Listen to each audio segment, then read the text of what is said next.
Ada Bapak Rektor, ada Bapak On, Bapak Rohidin, semua wakil rektor, semua yang ada di sini dan semua muhibbin, semua pecinta ngaji yang saya hormati. Meneruskan ngaji yang sempat tertunda sudah beberapa kali. Saya memang termasuk orang yang sangat menekuni ilmu seperti yang dikatakan Pak Fathul Wahid lagi. Katakan lagi berkali-kali bahwa memang penelitian itu saya berkali-kali bilang tidak harus orang-orang pinter banget sebetulnya. Karena perangkat yang disediakan Allah ini juga menyediakan untuk orang-orang bodoh. Dan itu hikmah terbesar dari Islam. Jadi Islam ini bisa difahami orang pinter juga oleh orang-orang yang enggak pinter. Saya punya kenangan tentang ilmu astronomi. Kita belajar falak itu jelimet Pak Fathul Wahid, jelimet sekali. Ketika ada perdebatan misalnya awal Ramadan itu Ahad sama Senin. Tahun lagi misalnya Ahad, Minggu sama Senin. Karena kita ini di pesantren kalau bilang Minggu itu kadang dilarang, harus bilang Ahad. Apalagi kiainya Pak Fathul Wahid di Kudus, Kiai Turehan itu fanatik itu, enggak boleh orang bilang Minggu, harus bilang Ahad. Yang lucu itu ada seorang kiai yang sangat fanatik terhadap Islam, itu enggak mau kalendernya ditulis kenaikan wafat Isa Al-Masih. Karena keyakinan umat Islam bukan Isa yang wafat tapi Sibeh Isa. Itu di kalender Kudus kan wafatnya dalam kurung Sibeh Isa. Ya, yang menyerupai Isa. Jadi saking fanatiknya tetap menulis sesuai keyakinan. Saya teruskan. Orang kadang bilang begini, cara orang yang tidak mendalami ilmu. Sama-sama kiai, sama-sama ormas Islam kok beda awal Ramadan, sehingga jadi debat Ahad atau Minggu sama Senin. Saya punya mak-mak ya, kalau orang sepuh itu yang dulu ikut buyut saya, jadi saya ini generasi kelima, itu orang itu mu'ammar, ditakdir umurnya panjang. Itu bilang gini, Gus, sebetulnya untuk tahu kalender yang benar mana itu gampang katanya. Cari tanggal 15. Nanti kelihatan siapa yang salah. Ternyata betul. Kalau dihitung Ahad, nanti 15-nya misalnya jatuh hari apa. Nanti kelihatan, ternyata pas yang dikatakan 15 versi Ahad itu bulan belum purnama. Purnamanya itu di versi mereka yang tanggal 16. Berarti benar mana? Yang Senin kan? Tapi yang versi Senin, ternyata betul pas 15 pas purnama. Artinya apa? Allah menyediakan perangkat untuk menguji Senin apa Ahad dengan cara awam, yaitu nunggu tanggal 15. Artinya gini, kata siapa yang tahu itu hanya orang pinter gitu. Orang awam juga bisa tahu. Karena agama ini milik bersama, ya milik orang pinter, milik yang tidak pinter. Sehingga dalam pola-pola Islam, di antara madhab Syadzili, madhab Thariqah Naqsyabandiyah, itu beliau di antara kampanyenya gini kata Thariqah Naqsyabandiyah. Thariqah kami ini yastawi fistifadatiha ar-rijalu wasibyan. Popularitas Thariqah saya mudahnya difahami ini antara orang pinter yang sudah dewasa sama anak-anak kecil ini sama.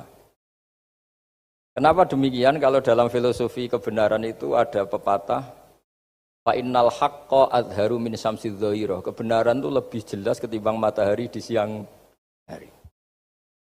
Sehingga mereka dengan mudahnya mensifati Allah misalnya az-zahir, zat yang begitu jelas. Kenapa Allah begitu jelas? Karena ulama dulu cara, kalau dalam bahasa pondok mensifati, menstatuskan. Alam raya ini maujud. Maujud itu ada.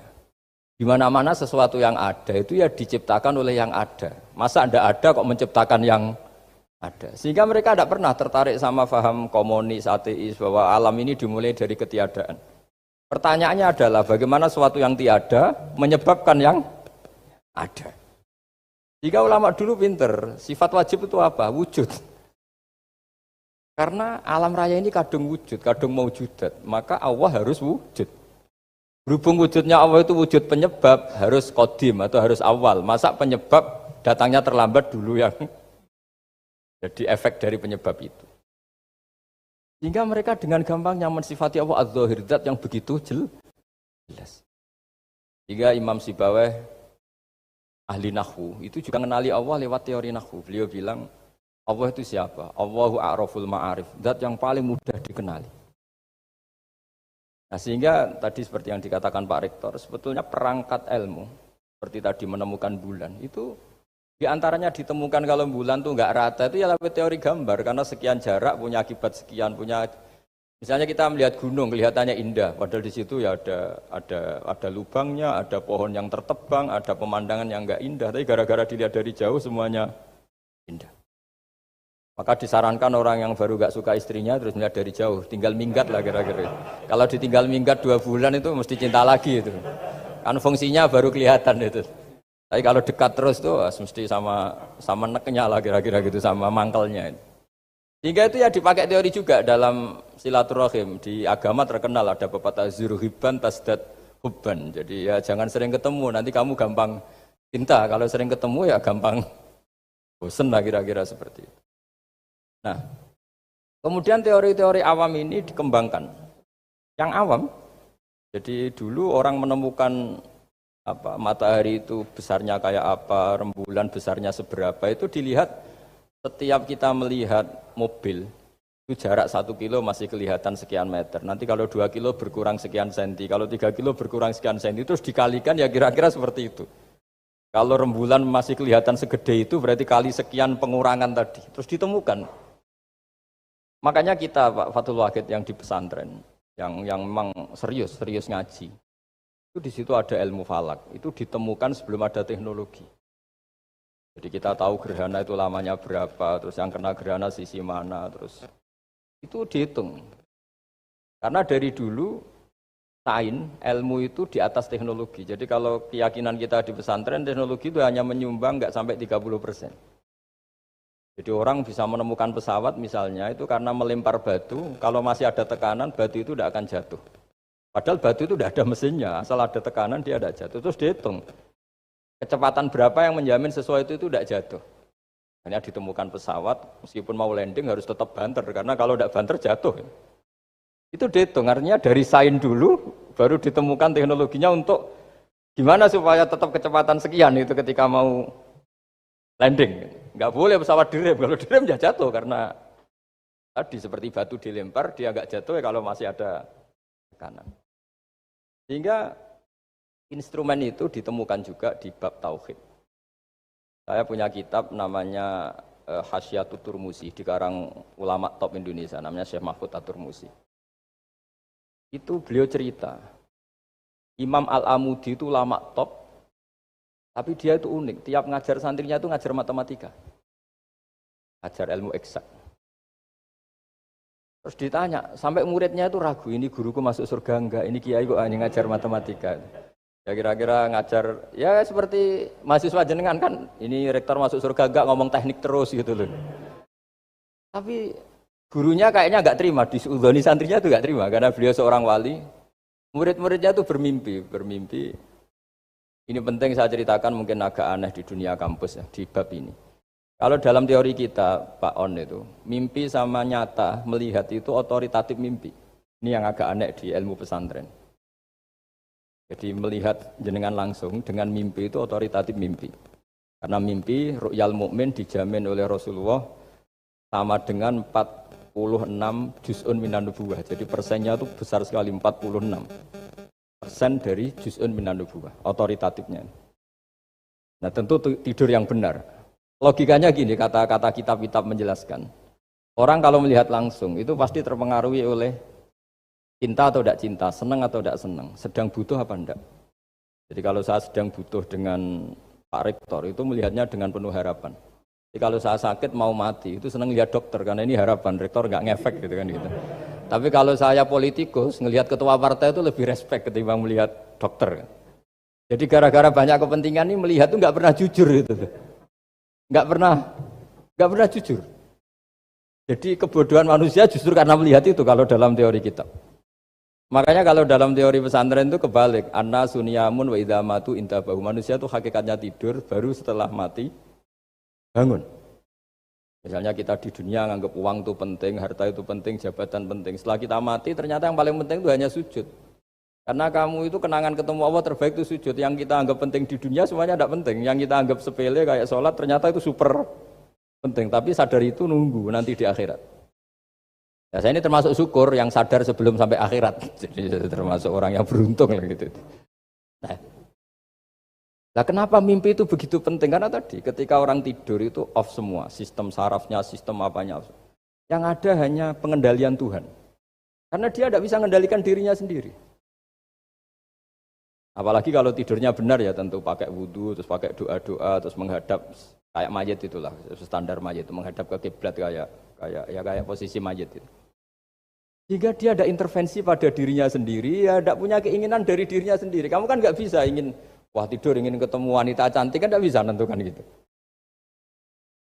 Akhirnya ya benar-benar hanya milik Allah. Apalagi kalau kita bacanya benar, terus pikirannya benar. Makanya uniknya dalam Islam adalah doa mau tidur dengan wiridan setelah sholat itu ajarannya Nabi banyak mau tidur. Wiridan subhanallah 33, alhamdulillah 33, Allahu akbar 33 dan disempurnakan seterusnya itu. Itu ijazah Nabi kepada Sayyidah Fatimah itu untuk mau apa? Tidur. Bismika wada'tu jambi wa bismika arfa'u. Sampai doanya panjang. Allahumma aljatu zuhri ilaika. Panjang sekali doa mau tidur. Saya yakin jenengan ndak hafal dan ndak. Paling ya bismika wada'tu jambi apa? Bismika Allahumma ahyawamu. Itu sebagian ustadz bilang itu doa ngaji katanya. Ada seorang ustadz saking mangkelnya, ibu sudah baca doa ngaji? Belum, tak diwarai. Bismika Allahumma ahya bismika wa amut. Wah itu kan doa mau tidur Pak Ustadz. Iya biasanya kalau ngaji tidur. Jadi doa itu kalau itu doa mau. Akhirnya mimpi itu penting.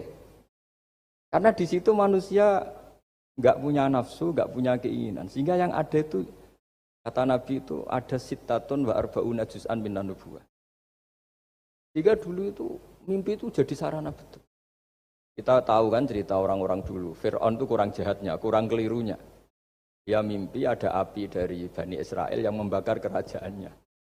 Dan semua pentawilnya sepakat, itu maksudnya Anda akan dihabisin kerajaan Anda oleh bayi dari Bani Israel. Begitu juga raja zaman Nabi Yusuf, itu mimpi kalau ngalami ada 7 sapi yang gendut, dimakan oleh 7 sapi yang... Jadi mimpi itu sarana, bahkan dari orang kafir. Karena ya tadi, yang preman ya nggak ada premannya, yang soleh ya nggak ada solehnya, semua dikendalikan oleh Allah Ta'ala pasti itu. Jika tidur ini menurut agama lebih otoritatif kalau dengan tidur yang benar. Jangan tidur sambil ngerokok terus terbangun karena ininya kena itu. Nah, cerita-cerita unik begini kalau tidak orang pesantren itu tidak tahu. Karena ini memang khas-khas pembalikan satu fakta yang diyakini orang banyak. Sehingga ulama dulu itu cerita, ini saya teruskan. Imam Amudi itu akhirnya murid-muridnya mimpi. Mimpi di situ tanya, Pak Ustadz, Anda masuk surga enggak ketika hidupnya hanya nerangkan matematika? Oh iya, saya bahkan enggak sekedar di surga. Malaikat dikumpulin Allah untuk mendengarkan presentasi saya ngajar matematika. Jadi kata dia cerita, Allah bilang gini ke malaikat, hei para malaikatku, kenapa kamu iman sama saya? Ya karena saya melihat engkau ya Allah, melihat kekuasaan engkau. Tapi imannya orang ini itu melebihi iman kamu. Wah ya tidak bisa, saya melihat engkau langsung, ini tidak melihat engkau langsung. Kenapa begitu yakin seperti yakin kita? Oh iya. Terus Imam Amudi, silahkan ajari matematika. Imam Amudi mulai ngajari matematika. Terus beliau ngajari ya sederhana. Angka 2, 3, sampai ribuan, sampai jutaan. Itu bin nisbat ilal wahid, nisbatun wahidah. Yaitu nisbatul far'i ilal asli. Hanya ngajar itu dok. Dunia ini apapun banyaknya variannya, apapun banyak makhluknya, itu semuanya adalah nisbatul far'i ilal asli. Angka 2 ya cabangnya 1, 1 juta ya cabangnya 1, semua itu dimulai dari 1. Jadi di mana-mana hitungan itu dimulai dari 1. Dan 1 ini harus ada, yaitu Tuhan. Matematika akhirnya malaikat, keren juga maksudnya. Keren juga maksudnya. Akhirnya Allah bilang, dan itu didawuhkan juga oleh Rasulullah SAW, tuba liman amana bi walam yaroni. Yang hebat itu imannya orang yang enggak melihat saya.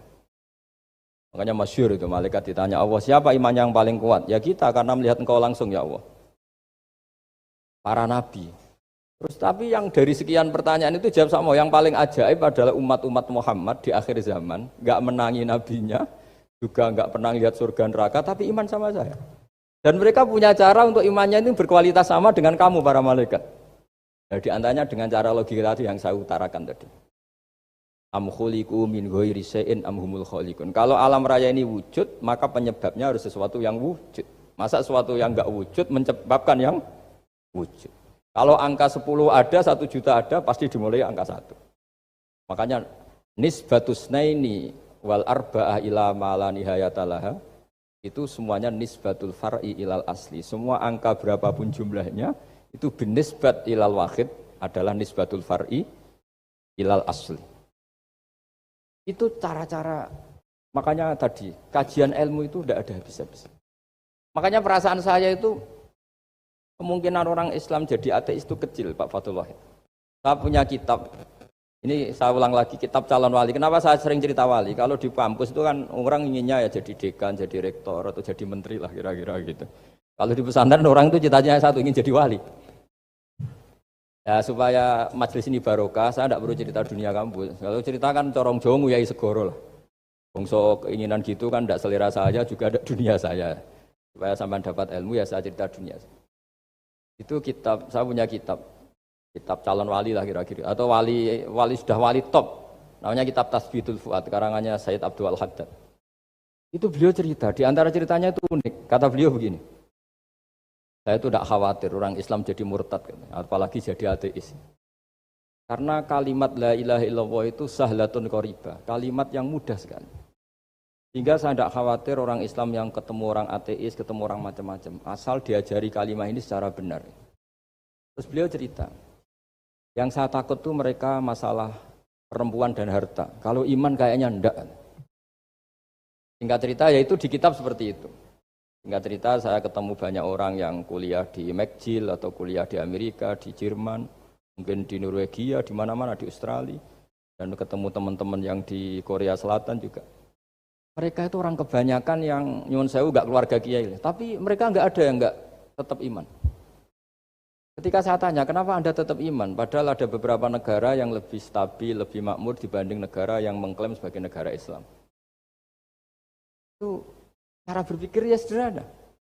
Enggak lah Gus, kayaknya kok Tuhan kok ada tanggal lahirnya? Enggak lah, kayaknya yang namanya Tuhan tuh ya awal lah. Masa pencipta langit bumi dituhani orang yang lahirnya di bumi, kayak enggak lah kayaknya. Jadi ya berpikir sederhana. Padahal ya kurang ajarnya Masya Allah. Anak ini ya dugem ya macam-macam. Tapi kalau ditanya disuruh yang lain nggak mau dia. Enggak lah, kayak yang benar tetap Islam.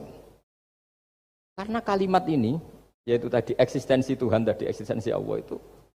La ilaha illallah itu kalimatun sahlah, kalimatun qoribah, kalimah yang begitu mudah difahami. Kenapa mudah difahami? Misalnya kita ngaji. Tuhan itu siapa? Yang menciptakan langit dan bumi. Dengan misalnya perbandingan Tuhan itu siapa? Yang lahir di bumi tahun sekian. Enak mana cara kita menerima itu? Kan keren yang menciptakan langit dan bumi. Tuhan itu siapa? Yang ada sebelum langit dan bumi. Dengan misalnya Tuhan adalah yang lahir di bumi. Keren mana? Nah, bayangkan kalau kita punya Tuhan Fir'aun. Sudah mati jadi tontonan kan, terus gak keren maksudnya punya Tuhan kok seperti itu. Nah ini yang katanya Syekh Abdul Haddad, kalimat ini sahlatun qoribah. Jika kalimat ini pula yang kita dilatih, la ilaha illallah kalimatu haqqin 'alaiha nahya wa 'alaiha namut wa 'alaiha nub'ats atau wa biha nub'atsu insyaallah taala minal aminin. Nah, saya sebetulnya tadi datang itu tidak ingin menjelaskan ini, tapi tadi kata Pak Fathul Wahid, ilmu itu kalau dikaji tambah hari tambah mudah, karena perangkat untuk menemukan bulan itu misalnya enggak rata itu gampang sekali. Pakai teori pemandangan ya bisa, pakai teori gambar juga. Nah, kalau teori pemandangan tadi, kalau kita bisa melihat mobil 2 meter masih kelihatan 2 meter, itu dengan jarak berapa masih orisinil seperti itu. Tambah jauh, tambah tidak kelihatan, tambah jauh. Nah ternyata setelah 5 kilo misalnya tidak kelihatan. Berarti untuk jumlah 2 meter hilang per 5 kilo. Nah, berarti kalau bulan masih kelihatan segitu, berarti jarak kita dan bulan kira-kira sekian ribu kilo. Itu bisa dihitung, itu tanpa teknologi. Makanya sebetulnya teknologi itu nyumbang itu nggak sampai 30%. Yang paling banyak ya sains tadi, pengetahuan itu yang kayak tadi orang menemukan pesawat itu kontribusi terbesar tetap pengetahuan. Misalnya pesawat dari bahan ini kalau kecepatan sekian kena angin pecah enggak? Tetap pengetahuan yang menopang itu. Teknologi kan paling mengantar supaya pesawat kecepatan sekian didorong mesin sekian dengan apa begitu. Nah, pesantren seperti kita ya, saya ini didik Mbah Mun, dididik bapak saya, buyut-buyut saya, kiai. Itu kali alim, yang alim betulan, itu ya alim betul. Ya karena memang yang repot nih yang agak-agak dukun itu ya ribet itu. Penting rambutnya gondrong, terus terkenal gak pernah mandi, terus nanti ada orang tertentu tertarik minta doa, ini yang ribet ini, susah ini sertifikasinya susah ini karena. Tapi kalau kita ini di pesantren yang coro sertifikasinya jelas. Jadi berani jadi Gus harus bisa baca Mu'in gitu, berani jadi Kiai harus bisa baca Wahab. Aturan mainnya jelas kalau di ini. Yang repot tuh yang sebagian itu aturan mainnya tidak jelas. Terus promosinya itu pernah datangi menteri loh, pernah datangi, wah ya ribet kalau ukuran keren tuh didatangi apa? Menteri atau pejabat. Kita teruskan ya, karena ilmu itu harus menyelamatkan kita sampai di depan Allah Subhanahu wa Ta'ala. Ketika kita menyifati Allah itu az-zahir, zat yang begitu jelas. Itu kalau kita kan kok begitu jelas padahal nggak bisa dilihat, terus kita sendiri tidak pernah melihat. Tapi eksistensi Tuhan sebagai Tuhan, itu al-wajibil wujud, itu jelas sekali karena nggak mungkin sesuatu yang wujud diciptakan oleh yang tidak wujud. Kenapa harus awal? Masa pencipta datangnya terlambat? Terus juga harus bakok itu abadi atau al-akhir kalau dalam bahasa Quran. Masa zat yang superior kemudian kalah sama yang diciptakan. Berarti nanti ada kekuatan besar yang mengalahkan Tuhan. Ya kan ya aneh, kekuatan ini dalam kendalinya kemudian Allah kalah kan tidak mungkin. Makanya disebut al-akhir. Allah pasti tidak ada yang mengalahkan. Terus diantaranya lagi disebut qiyamuhu binafsihi. Kalau dalam bahasa Quran disebut al-qayyum. Zat yang berdiri sendiri. Gak boleh Tuhan butuh yang lain. Kalau butuh yang lain berarti bergantung pada yang lain. Dan nggak usah jadi Tuhan lah kalau masih butuh yang lain. Sehingga karena kekuatan ini, saya ulang lagi, karena kekuatan ini, ketika anak-anak mahasiswa kuliah di Jerman atau di Swiss, di negara-negara yang lebih bahagia ketimbang negara yang mayoritas Muslim, itu mungkin mereka tertarik sama sistem negara itu karena ada jaminan sosial ini. Saya nggak pernah tertarik sama Tuhannya negara itu, karena dihitung-hitung tadi Tuhannya mesti keren kita gitu. Jadi, nah ini cerita ke saya Abdul Haddad. Kata saya Abdul Haddad, kamu tidak usah khawatir lah umat Islam murtad atau jadi ateis gitu. Karena penjelasan tauhid Islam itu begitu jelas. Jadi by design manusia itu pasti nerima tauhid kira-kira gitu. Jadi ini pentingnya adz-dzahir. Jadi Allah itu begitu apa? Jelas. Tapi Allah juga mensifati dirinya al-batin. Nah, al-batin itu gak mudah dikenali. Kenapa? Karena tubuh kita desainnya ini profan, tubuh kita tidak sempurna, rentan. Nah, tentu sesuatu yang nggak sempurna ini tidak bisa melihat zat yang super apa? Sempurna. Kita bisa rusak sementara Allah tidak. Nah karena alasannya tubuh kita ini didesain untuk rusak, maka di surga itu keyakinan para ulama orang bisa melihat Allah karena desain tubuhnya sudah dirubah dari desain profan menjadi keabadian. Hingga di sini terus ada kelayakan melihat. Itu pun tetap min ghairi kaifin walan hisorin, tetap ya bisa melihat tapi corong Jawa itu kecelok melihat tapi tidak sampai paham. Karena bagaimanapun Allah itu la tudrikul absar wa huwa yudrikul absar. Bagaimanapun Allah itu laisa kamitslihi syai'un, tidak ada padanannya. Jadi makanya Allah punya sisi adz-dzahir bisa dikenali sekali. Kenapa? Ya tadi nisbatus naini wal arba'ah ila ma la nihayata laha itu nisbatul far'i ilal asli. Saya punya kitab Pak Fathul Wahid, diajar Mbah Mun dulu, kitab Al-Husunul Hamidiyah. Itu yang ngarang itu ya kayak kelihatan ngawur, tapi ngawurnya orang alim. Jadi di situ ada gambar, gambarnya itu nggak jelas. Mungkin pengarangnya juga nggak bisa gambar kayaknya. Wah bulat, benang bulat ada, gambar gunung ada, gambar yang tambah ngawur ya banyak sekali. Gambarnya itu nggak ada yang jelas. Tapi dari nggak jelas itu beliau bilang gini, gambar yang bulat ini, yang nggak jelas ini, tetap kamu punya rumus kan? Itu dimulai dari satu titik. Mbok gambar gedung tingkat 5, mbok gambar hutan ada harimaunya, tetap dimulai dari satu titik. Ya alam raya ya seperti itu, mbok ada Mars, cek mau ada Jupiter, kayak tetap dimulai dari situ titik. Dan ini namanya nuqtatul wujud, titik kewujudan, yaitu Allah Subhanahu wa Ta'ala. Hingga ketika kita ngaji, ketika di pesantren dulu, penjelasannya adalah Al-Quran maknanya dipadatkan di Fatihah, Fatihah dipadatkan di bismillah, katanya bismillah dipadatkan di titiknya ba. Nah, titik ba ini dianggap titik awal wujud. Bi kana makana wa bi yakunu mayakun. Kira-kira Allah mentitahkan karena saya semuanya yang ada dan karena saya yang mau ada bisa saya adakan. Itu sirinya lah. Jadi menerangkan tauhid itu pakai gambar. Gambarnya keliru sekali lah kalau dalam orang seni mesti lihat nggak seni itu. Karena dia nggak butuh gambarnya, butuh mau menjelaskan buat dunia sebanyak ini, buat alam raya sebanyak ini tetap dimulai dari satu titik.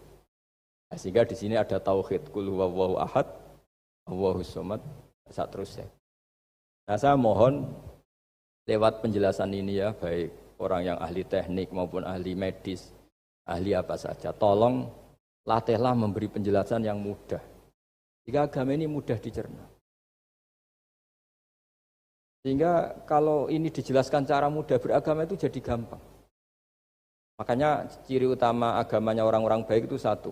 Man radiya billahi robba. Radiya itu senang banget. Kenapa senang banget? Karena memang agama ini nyaman, indah. Jadi datang dengan kebenaran yang mudah dicerna. Coba kalau agama ini datang dengan cara misalnya gini. Kamu harus menuhankan ini. Dan kita tahu itu lahirnya di bumi. Kan ada yang ganjel. Kok Tuhan sama buminya dulu buminya ini gimana ini? Kan pusing. Bu Anda profesor nggak bisa jawab itu. Tapi kalau Tuhan itu adalah yang ada sebelum langit dan bumi kan, ya iyalah masa Tuhan terlambat datangnya kan terus enak gitu. Menerimanya itu. Makanya di antara kekalahan Fir'aun berdebat, ya Nabi Musa ya Nabi lah, juga proses ya. Nabi Musa ketika ditanya Fir'aun, wama Rabbul Alamin, Tuhan kamu itu siapa? Jawabnya Nabi Musa, Rabbus samawati wal ardi, yang menuhani langit dan bumi. Itu Fir'aun masih bisa ngeles. Saya jalan-jalan kemana-mana, yang dituhankan saya, berarti yang Tuhan ya saya dong. Ma'alim tulakum min ilahin apa? Ghairi, kata Fir'aun. Soal Tuhan kamu di langit, begini kata Fir'aun. Haman dipanggil, Haman bikinkan piramida yang paling tinggi, saya ingin melihat Tuhannya Musa. Musa bingung kan? Padahal kalau naik piramida nanti Fir'aun pun tidak bisa melihat Allah kan? Wong yang nabi yang kiai aja agak bisa melihat apalagi Fir'aun. Padahal celakanya ketika dia tidak melihat Allah, dia akan mengatakan Allah itu tidak ada, ribet kan? Itu penjelasan tentang Tuhan yang sebetulnya sudah absolut lah. Rabbus samawati wal ardi, Tuhannya langit dan bumi. Tapi itu nggak ngefek, di perdebatan nggak ngefek.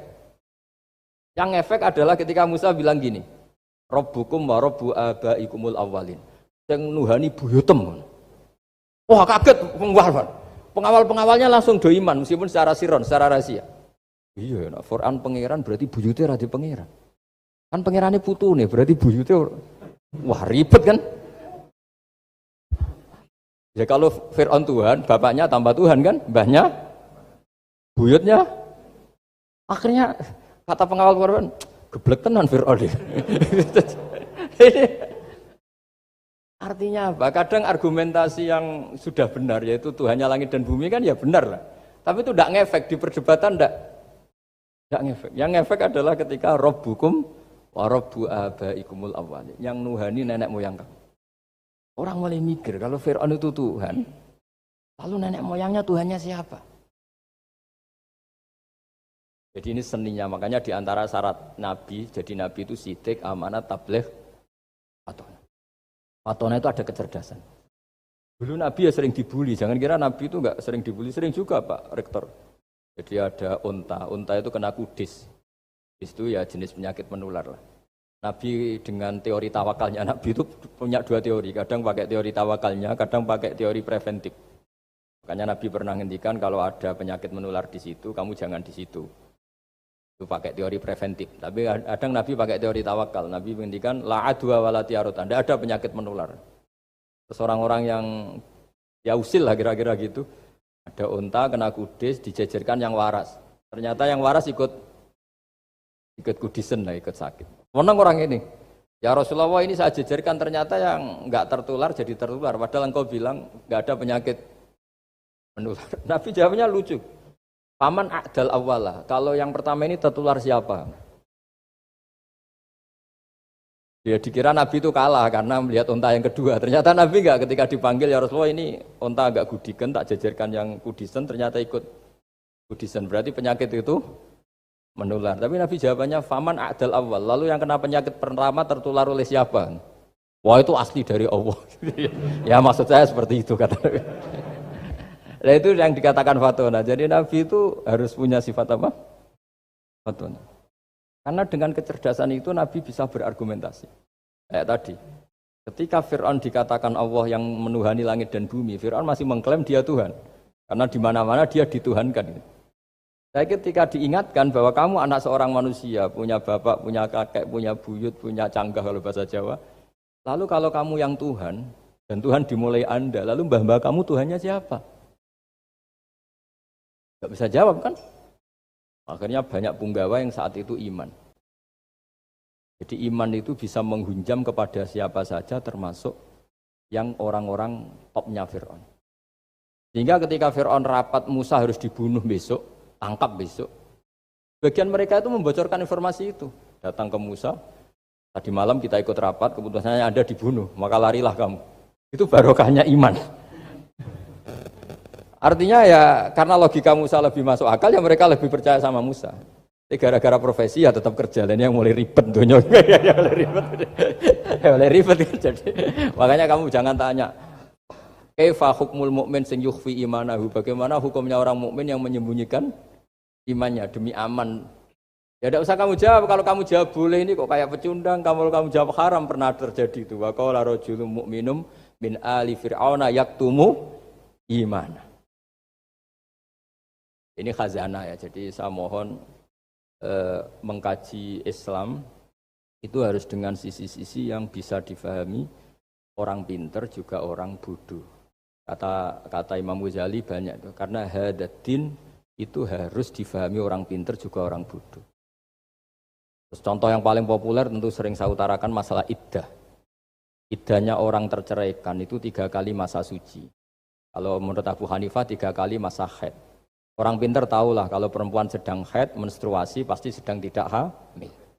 Sehingga kalau dia sudah haid 3 kali ada kepastian tidak hamil. Kalau tidak hamil artinya apa?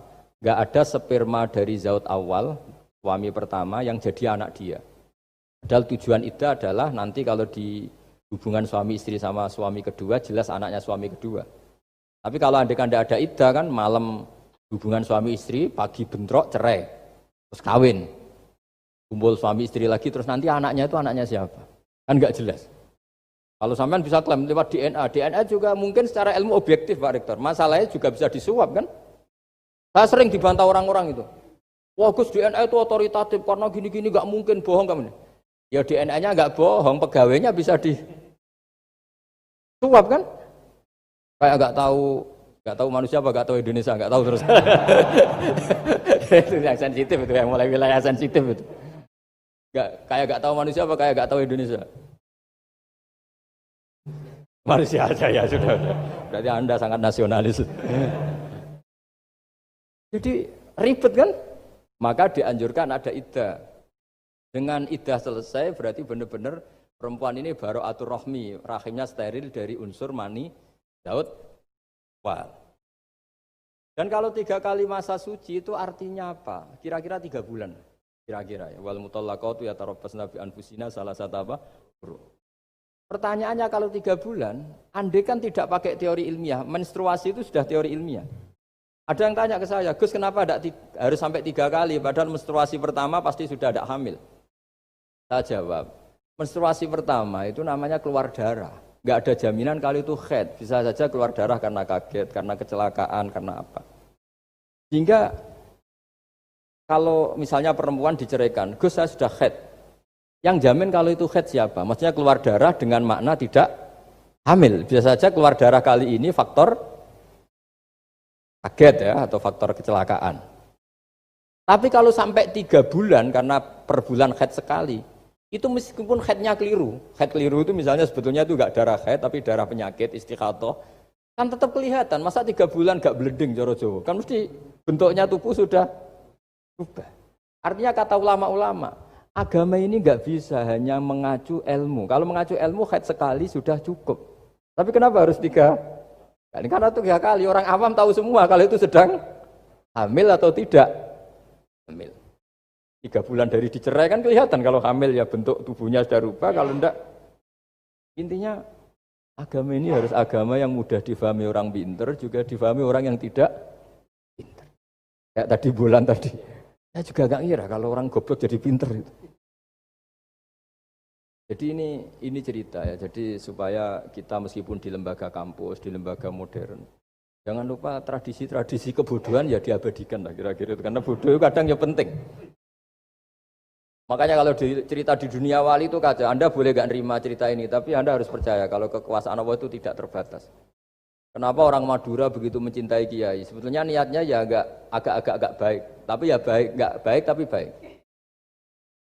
Ada santri itu Madura, dia saking percaya sama kiai itu ya khidmah, bikin teh, masakan kiai, mijitin kiai, pokoknya waktunya diberikan semua untuk kiai. Dan dia nggak pernah ikut ujian, apalagi ujian kelulusan disertasi dokter nggak pernah dia. Kalau sekolah nggak pernah ikut ujian. Sudah ya saya ridho jadi orang bodoh, sementing ikut jenengan. Suatu saat orang ini mati, kiainya tuh pusing, waduh mati. Ini di dalam alam mimpi itu, kamu boleh gak percaya, nggak wajib percaya memang. Ini kan ada akidah, jadi tidak wajib percaya.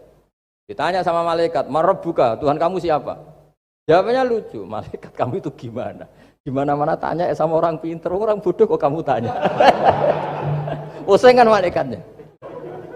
Di mana-mana namanya tanya, itu ya sama orang pinter, masa orang bodoh ditanya? Yang bener aja kamu. Makanya bodoh ini ya senjata, makanya ini kita kalau pinter ya alhamdulillah, kalau bodoh ya alhamdulillah. Karena bodoh itu penting. Kalau negara ini tidak makmur, yang disalahkan mesti para rektor. Gunanya apa ada rektor kalau nggak solusi bagi bangsa ini? Orang bodoh pasti nggak disalahkan kan? Nanti kalau ada hisab, kenapa Indonesia carut marut? Yang dipanggil Allah itu menteri, rektor, pasti itu. Apa kontribusi Anda sebagai orang pinter, sebagai profesor, sebagai orang bodoh aman? Santai, nggak kena panggilan kan? Karena Anda harus bertanggung jawab. Ternyata terus malaikat tanya, ya lalu yang pinter siapa? Yang di atas itu, kiainya yang nalkin itu, yang di atas itu. Walhasil kiainya itu karena wali itu dengar. Ya wele cung bodoh kok terus nganti wis mati. bodoh kok kamu bawa sampai mati. Jadi kadang orang bodoh itu ya pinter tadi, malaikat tuh kamu itu gimana? Gimana-mana tanya itu ya sama orang pinter. Orang bodoh kok kamu ya ribet kan kalau sudah ketemu seperti itu. Dan Nabi juga sering ngalami dialek sama orang bodoh. Kadang Nabi yang ngalah, kadang logikanya orang bodoh itu lebih gampang. Ada orang pencari dop itu semacam kayak biawak ya. Tapi tidak biawak, kayak semacam biawak. Ketemu Nabi, kamu tahu kalau saya ini Rasulullah? Tidak tahu ya. Ya kamu harus iman kalau saya ini Rasulullah. Hatta yu'mina laka hadad dab. Ya kalau hewan ini iman sama kamu ya saya iman. Ribet kan ukurannya itu. Untung Nabi betul.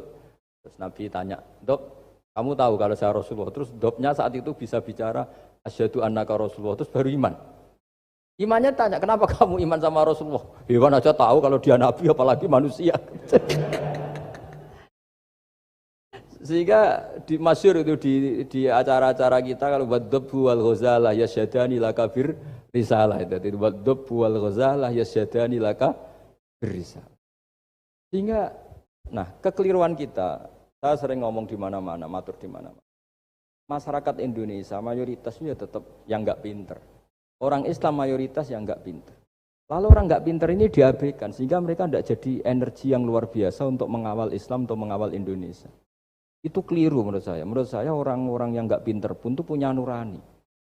Zaman kita dijajah Belanda, itu tidak semua orang rektor, tidak semua orang profesor, tidak semua orang kiai, tidak semua orang alim. Mereka orang-orang yang enggak terpelajar, tapi tetap tahu caranya melawan apa? Belanda, melawan penjajah. Karena tadi manusia ini diciptakan itu sudah punya pengetahuan. Seperti mukadimah dibaca Pak Rektor, Iqra wa rabbukal akram alladzi 'allama bil qalam 'allamal insana ma lam ya'lam. Jadi bawaan manusia itu akan tahu untuk sesuatu yang perlu diketahui meskipun dia orang bodoh. Tahu lagi meskipun mereka orang apa? Orang bodoh. Nah, di sini ini Islam datang yastawi fistifadatiha fistifadati syariah ar-rijal wasibyan, bahwa ukuran kebenaran itu adalah siapapun mudah tahu bahwa angka 2, angka 3, angka 5 itu adalah far'ul wahid, cabang dari angka 1. Fal aslu huwal wahid, yang asli adalah angka 1. Dan 1 ini harus 1. 0, itu ditemukan untuk setelah ada angka 1, jangan keliru kamu. Tanpa ada angka 1 tidak ada 0, 0, ada gunanya kalau ada 01. Misalnya ada orang bilang, tapi kan ada 0,5, tetap saja harus ada angka 1, nggak bisa. Kamu bayangkan 0,5 kan karena ada 1. Artinya apa? Kamu bilang separuh dari 1. Tapi itu pun karena sudah ditemukan aljabar. Makanya kalau dalam matematika Arab, mungkin di sini banyak orang eksak. Kalau matematika Arab itu mudah sekali Pak. Orang Arab itu nggak mau bilang 2,5. Misalnya zakatnya tijarah itu 2,5. Itu kan kalau kita zaman SD kan garap porogapit. Orang Arab nggak mau. Saya pernah cepet-cepetan garap matematika, yang ahli matematika sama saya, itu cepet saya. Karena saya pakai matematika bodoh. Justru itu gampang. Kalau orang Arab cara berpikir gini, kalau bilang 2,5 itu rubu'ul usur. Apa? Rubu'ul usur. Dari rubu'ul usur gini, 1/4 dari 1/10. Jadi misalnya 100 1/10-nya berapa? 10. Setelah 10, 1/4-nya berapa? 2,5. Jadi bertahap, rubu'ul usur. Jika misalnya gitu, 1 juta kan angkanya nolnya kan 6. Kalau kamu porogapit 2,5 kan keweselan dia porogapit. Kalau orang Arab gampang, 1 juta 1/10-nya berapa? 100. 1/4-nya 25. Berarti 2,5-nya 1 juta 25.000. Orang Arab bilangnya rubu'ul usur. 1/4 dari 1/10. Jadi di 1/10-kan dulu baru di 1/4. Jadi lebih cepat. Sampai pakarnya tanya, Gus kok bisa gini? Wah, aku anak kiai ngawur ya. Saya ini, makanya banyak orang pesantren itu pintar matematika. Sebetulnya matematika yang model, ya sebenarnya kayak agak model bodoh itu. Tapi itu gampang, orang awam gampang. Kalau kita kan enggak, misalnya zakatnya zuru, zakatnya tanaman itu 1/10 atau 1/20. Kalau orang Arab enggak mau 1/10 atau 1/20. Berarti kalau 100 ton atau 100 pintal berarti berapa? 10 atau 5 kan? 1/10-nya 100 berapa? 10. Kalau 1/20-nya 5. Kalau hitung-hitungan di fikih zakat orang modern kan 1/10 atau 1/20. Kalau orang Arab nggak mau bilang gitu. Zakatnya zuru itu al-usyur 1/10. Berarti per 100 ton misalnya 10. Atau nisful usyur, separuh dari 1/10. Jadi nggak mau bilang 1/20. Usyur atau nisful usyur. Gampang mana coba? Ya kan, usurnya kan 10. Kalau nisful usur 5 atau 1/20. Daripada gawe porogapit, wah seruat. Jadi kita ini yang kelihatan goblok matematikanya ya pinter juga gitu. Meskipun ya tetap goblok karena tidak nekuni gitu. Sehingga di pondok itu ya dulu diajarkan faraid, falak itu ya gampang sekali karena memang hitungan Arab itu. Kalau bilang 2/3 itu sulusani apa? Jadi 6. 2/3-nya 6 berapa? 6 sulusnya berapa? Sepertiganya? 2. Nah, sepertiga itu sepertiga 2 kali. Berarti berapa? 4. Ya, 6. Itu 2/3-nya kan? Pokoknya bahasa Arabnya sulusan. Kalau orang terjemahnya berapa? Kalau 2 kali sepertiga apa? 2/3. Sulusan itu 2/3. Nah, itu kalau orang Arab bilang enggak 2/3, sulusani. Sepertiga 2 kali. Jadi 6 di sepertiga dulu 2. Nah 2 itu 2 kali. Berarti berapa? 4. Jadi itu. Nah Quran itu ya kira-kira gitu. Jadi kelihatannya goblok, tapi itu pinter gitu. Yang porogabit kelihatannya pinter, tapi tidak pinter. Ukuran orang pinter yang mempermudah yang sulit. Jangan mempersulit yang mudah kan itu. Makanya saya bilang ini yang pinter yang mana itu. Nah, saya kembali lagi ke tadi. Jadi agama ini datang dengan sebegitu mudah. Sampai matematika yang katanya sulit, itu matematika Islam itu mudah sekali. Karena tadi, misalnya kalau 1 miliar zakatnya 2,5% berapa? Kan pusing kan? Tapi kalau kamu pakai teori rubul usur 1 miliar, usurnya 100 juta. Seperempatnya 25 juta. Berarti per 1 miliar. Gampang mana coba sama ngomong itu. Nanti ada yang nyeleduk gampang kalkulator Gus. Ya ribet lagi kan kalau kalkulatornya pas hilang. Atau pas dipakai anaknya belajar daring, ribet kan HP-nya. Jadi ini cerita ya, jadi seperti yang dikatakan Pak Rekro tadi, sebetulnya ciri utama ilmuwan atau ulama atau profesor atau doktor itu usahakanlah yang mudah itu, yang sulit itu menjadi apa? Mudah. Yuridu wa bikumul yusra wa la yuridu bikumul usra. Hingga kata Imam Alamudi, dia menjadi wali besar itu justru karena belajar tauhid. Yang dari belajar matematika tadi, dari matematika, dia tahu bahwa angka berapapun jumlahnya itu binisbat ilal wahid itu semuanya nisbatul far'i ilal asli. Semua itu cabang dari satu. Alam ini kayak apa besarnya, apa Mars, ada Jupiter, tetap semuanya nisbatnya ke Allah adalah nisbatul far'i ilal asli. Semua itu diciptakan oleh pokok yang satu. Itu Allah Subhanahu wa taala. Saya kira demikian. Assalamualaikum warahmatullahi wabarakatuh.